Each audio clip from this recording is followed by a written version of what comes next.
মানে ছ'চিয়েল মিডিয়াত খুব ভাইৰেল হৈছে দীপাঞ্জলি আৰু আপোনাৰ লগত মানে কিবা সম্পৰ্ক আছে আপুনি কি ক'ব? হয়, আচলতে যিগৰাকী ব্যক্তিয়ে এই মোৰ ওপৰত আৰু দীপাঞ্জলি ৰাভাৰ ওপৰত যিটো অভিযোগ আনিছে এইটো সম্পূৰ্ণৰূপে মানে মিছা অভিযোগ। কিয়নো এইটো কাৰণে মিছা অভিযোগ বুলি কৈছোঁ, কোনো তথ্য প্ৰমাণ নোহোৱাকৈ মানুহৰ ওপৰত এনেধৰণে কোনো আক্ৰমণ কৰিব নালাগে। তেখেতে দুআষাৰ মুখেৰে ক'লে বেলেগ কথা আছিলে, যিটো সামাজিক মাধ্যমৰ জৰিয়তে যিহেতুকে আমি সমাজৰ লগত জড়িত হৈ থকা ব্যক্তি, যিখিনি আমাক আচলতে আঘাত সানিলে তেওঁক আজি মই আপোনালোকৰ জৰিয়তে সাংঘাতিকভাৱে গৰিহণা জনাইছোঁ। আৰু ৰাইজকো আমি স্পষ্টীকৰণ হিচাপে এটা কথাই ক'ব বিচাৰিছোঁ যে আপোনালোকে সংবাদ মাধ্যমৰ জৰিয়তে ছ'চিয়েল মিডিয়াৰ জৰিয়তে যিখিনি মোৰ ওপৰত আপোনালোকে আচলতে মিছা এটা প্ৰচাৰৰ সন্মুখীন হৈ আছে, গতিকে সকলোখিনি যে আচলতে মিছা এই কথাখিনি মই আজি এই মাধ্যমৰ জৰিয়তে সংবাদ মাধ্যমৰ জৰিয়তেই সমগ্ৰ অসমবাসী ৰাইজৰ লগতে বৃহত্তৰ ডিমাকুছী ৰাইজক মই স্পষ্টীকৰণ হিচাপে জনাব বিচাৰিছোঁ যে মোৰ ওপৰত যি অভিযোগ আনি এটি এখন ঘৰৰ এগৰাকী মহিলাৰ লগত মোৰ যিখিনি মানে পৰকীয় সম্পৰ্কীয় ঘটনা তেওঁলোকে উপস্থাপন কৰিছে, এইখিনি সম্পূৰ্ণৰূপে তথ্যহীন। গতিকে ইয়াত কোনো সত্যতা নাই। এইখিনি ইতিমধ্যেই থানাত সেই বিচাৰটো হৈছিলে, হোৱাত যিখিনি আচলতে আমাক উত্তৰ দিব লাগে সেইখিনি দিছে। আমাৰ কথাখিনিও শুনিছিলে, শুনি উঠি তাত যিহেতুকে কাকো আমাক দোষী সাব্যস্ত কৰিব নোৱাৰিলে। এইটোৰ কাৰণেই নোৱাৰিলে যিহেতুকে আমি সেই ঘটনাটোৰ লগত একেবাৰে জড়িত নহয়।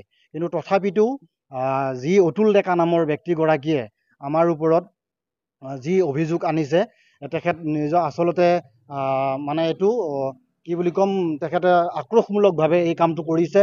তেখেতলোকে থানাৰ জৰিয়তে ছাকচেছ হ'ব নোৱাৰাৰ কাৰণে সংবাদ মাধ্যমৰ জৰিয়তে আচলতে আমাক সামাজিকভাৱে যি অপমান কৰাৰ কূটকৌশল ৰচনা কৰি সমাজত যিখিনি এটা ভুৱা প্ৰচাৰ বিয়পাই দিলে, তাক আমি সাংঘাতিকভাৱে গৰিহণা জনোৱাৰ লগতে সমগ্ৰ অসমবাসী ৰাইজৰ লগতে বৃহত্তৰ ডিমাকুছী ৰাইজক জনাব বিচাৰিছোঁ যে আমি তেনেকুৱা কোনো বেয়া কৰ্মৰ লগত জড়িত নহয়। আপোনালোকক মোৰ ফালৰ পৰা এইখিনি অৱগত কৰালোঁ। হয়, আচলতে অকল জোতাটো বুলিয়েই নহয়, এনেধৰণে কিছুমান কথা উপস্থাপন কৰিছে যে আমি ক'ৰবাৰ পাৰ্কলৈকে যাওঁ, অন্য ধৰণৰ কোনোবা ঠাইলৈকে যাওঁ, কোনোবা স্কুললৈকে আহিলে স্কুল নকৰি উঠি আমি ক'ৰবাৰ নদীৰ পাৰত বহি থকাৰ এনেকুৱা ধৰণৰ যি মিছা অপবাদ দিছে। তাৰ লগতে জোতা আচলতে কি জোতা পিন্ধি থাকোঁ মই এইখিনি ৰাইজে দেখা পায়, মই পিন্ধি আছোঁ নে নাই মোৰ ঘৰত গ'লেও দেখা পাব আচলতে কেনেধৰণৰ জোতা মই পৰিধান কৰোঁ। আৰু আচলতে মানুহে মিছা কথা ক'ব লাগে, কিন্তু ইমানখিনিও বোকাত মিছা কথা কৈ আচলতে নিজৰ বেয়া চৰিত্ৰটো উদঙাই দিব নালাগে। কাৰণ তেখেতৰ কথা মই কিছু সংখ্যক হ'লেও ক'ব লাগিব। কাৰণ তেখেতে যিহেতুকে নিজৰ পৰিবাৰক এৰি অন্য মহিলাক তেখেতে নিজৰ পত্নী কৰি আনিব বিচাৰি তেখেতৰ যিজনী পৰিবাৰক, আগৰ পৰিবাৰজনীক তেখেতে বহুদিনৰ পৰা নানা ধৰণৰ অত্যাচাৰ কৰি আহিছে, যাতে যিকোনো প্ৰকাৰে সেইখন ঘৰৰ পৰা মানে ওলাই অহাৰ এটা পৰিৱেশ সৃষ্টি কৰিব বিচাৰিছে।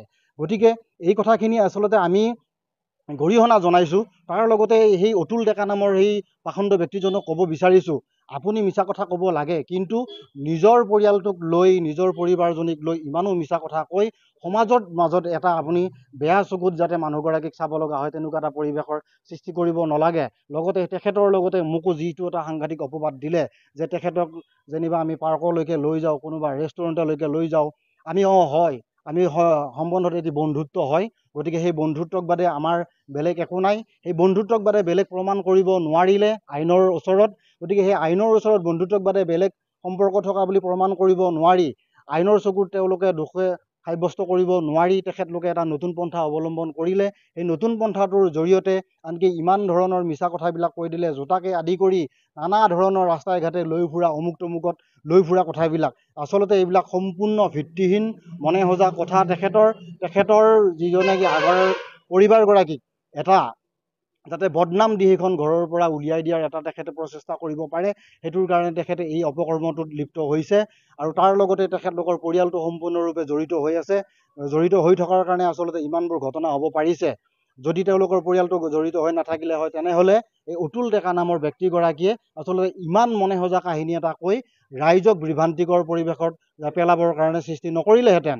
যিটো ঘটনা আইনৰ চকুত দোষী নহয়, সেই ঘটনাটো দুটামান সংবাদ মাধ্যমৰ জৰিয়তে যিখিনি অপবাদ দি মোক দোষী সজাব বিচাৰিছে, আচলতে নিজকে দূষিত অনুভৱ কৰিছোঁ। আচলতে তেনেকুৱা কৰ্মবিলাক আমিও কেতিয়াও কৰি পোৱা নাছিলোঁ। তেনেকৈ সমাজত কাকো আমি অপমান কৰি কেতিয়াও পোৱা নাছিলোঁ।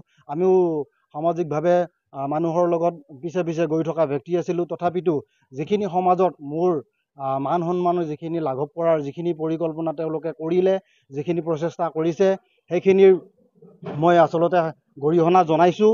আৰু পুনৰবাৰ আপোনালোকৰ মাধ্যমেৰে এই অতুল ডেকা আৰু যিসকল তাত জড়িত হৈ আছে তেওঁলোকক ক'ব বিচাৰিছোঁ, আপোনালোকে আগলৈকে যাতে মানুহৰ আত্মসন্মানক লৈ, মান সন্মানক লৈ কেতিয়াও খেলা নকৰে। অন্যথা আমিও আইনী প্ৰক্ৰিয়াৰে যেনেধৰণে কামবিলাক কৰিব লাগে তেনেধৰণে কাম কৰাৰ কাৰণে প্ৰচেষ্টা হাতত ল'ব লাগিব।